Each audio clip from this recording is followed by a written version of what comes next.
Dog fatigue.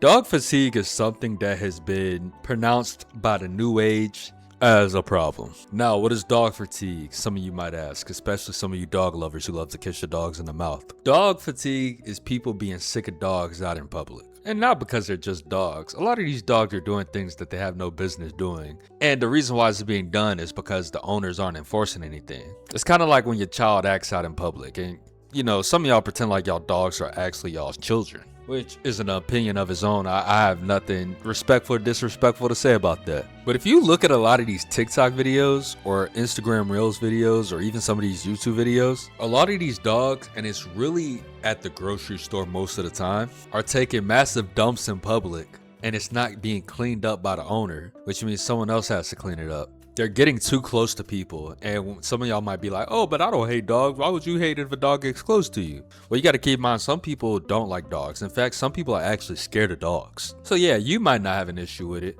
but someone else might have a fear of dogs. And here we go again. Oh, but I don't have a fear of dogs. What's so scary about dogs? You might fear something like heights or spiders or deep spaces in the ocean, but someone else might be like, oh, that's not scary at all. It's a reality thing. Some people have different experiences, different takes, different lifestyles, different personalities. But when a dog that's the size of a small child is in public walking around, especially without like a leash, and it starts barking, getting too close, sniffing people, sometimes biting a person, that's an issue.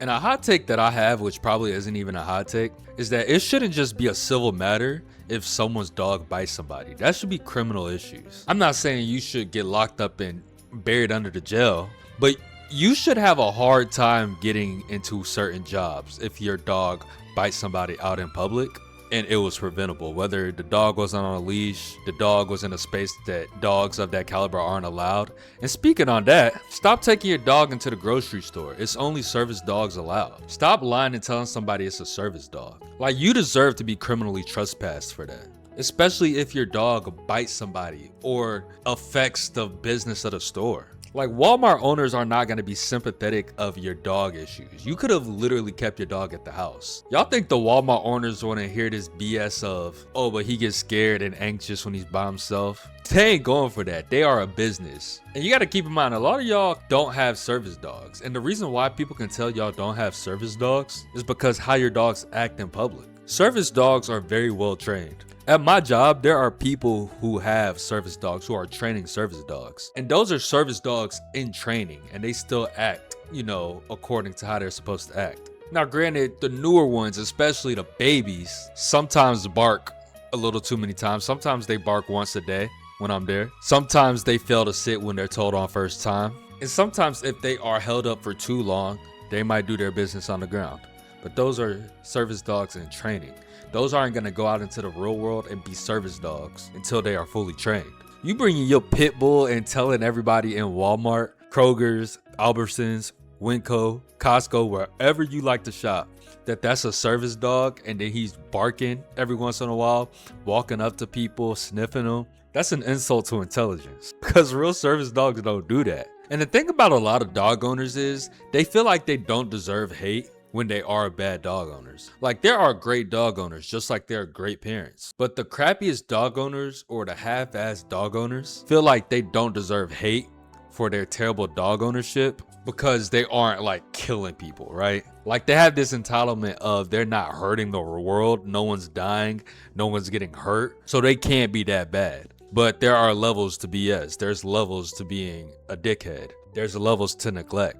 Yeah, you might have not left your child in a car in the hot summer asleep, but your dog at the park went over to a child and pushed it over. We can look at you as a bad person if that still happens. Because I've realized that we like to humanize dogs here in America.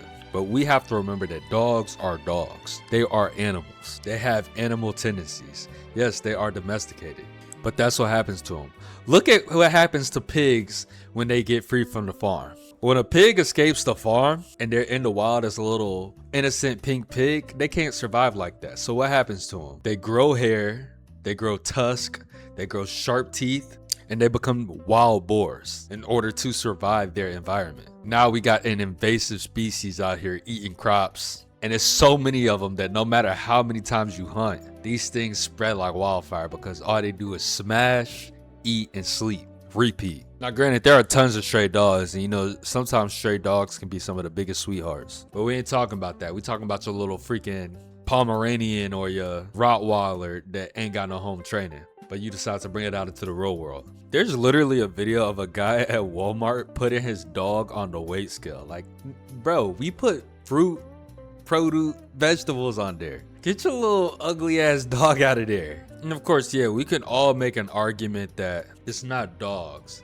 so we shouldn't call it dog fatigue. We should call it dog owner fatigue. And I'm cool with that. I'm just going with the trends. And I know I've made it a lot about the grocery store in this video, but let's be honest. Taking your dog into a restaurant is insane. That might be honestly 12 times worse, because people are actually actively eating in restaurants. They're not just buying the food and, you know, putting it in a basket and going on about their day where they could clean the food later. People are actually eating in these things. And dogs do nasty things because, like I said, they're animals. So there's a good chance your dog can take a dump, take a piss in a restaurant. Now, even if you're sitting like far away from everybody, if someone, you know, gets the sight of that while they're eating, that's kind of nasty, right? It might ruin your appetite. And I feel like people should be allowed to not be subject to a dog taking a dump inside of a Chili's or an Applebee's, or even, I don't even need to say like some fancy spot because I know damn sure they ain't letting dogs in there. But yeah, like these mom and pop shops or like these brand restaurants that, you know, have already established a good amount of business are probably allowing dogs, especially service dogs. But yeah, I wouldn't be surprised if a dog is allowed in like a Chili's. I've never seen one, noticeably. Or BJ's Brew House or somewhere as, you know, crappy as Cheesecake Factory. If you get it, you get it. But yeah, like I said, people shouldn't be subject to that. And also, dogs shed. There might be hair in the restaurant. There might be a Briscoe wind that goes through the restaurant. So if your dog's shedding actively and people are eating and hair is blowing everywhere with the dust, that's kind of nasty. And here comes all the science dogs lover. Oh, well, human skin, you know, sheds too, and that goes in the air. So, we're not allowing humans in restaurants.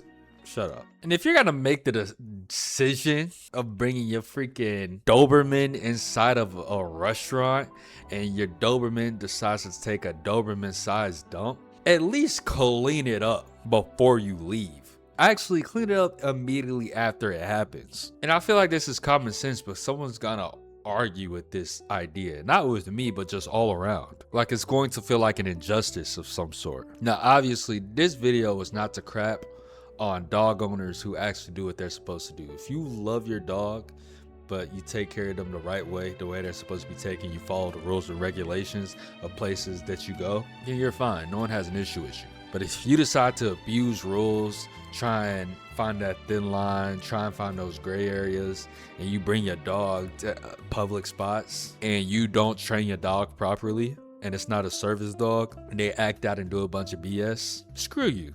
I mean that from the bottom of my heart too. So yeah, get your dog out of the grocery basket. It doesn't belong in there. Put your dog on a leash when you go to the park.